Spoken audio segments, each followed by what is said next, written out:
Welcome back to Backlog.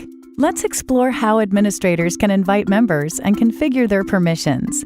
From an administrator's account, select the space settings from your personal menu.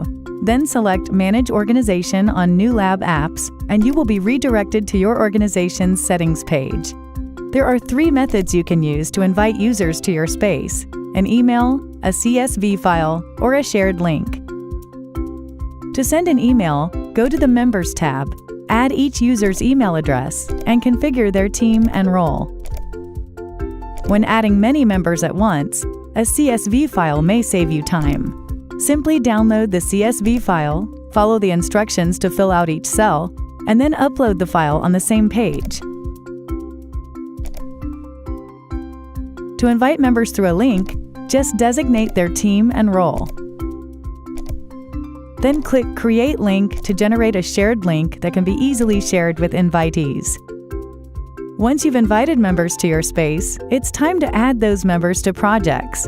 Under Project Settings, select Members, then add individual members or teams.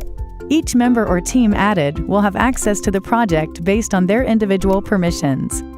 However, administrators can assign a project administrator role to a member within an individual project.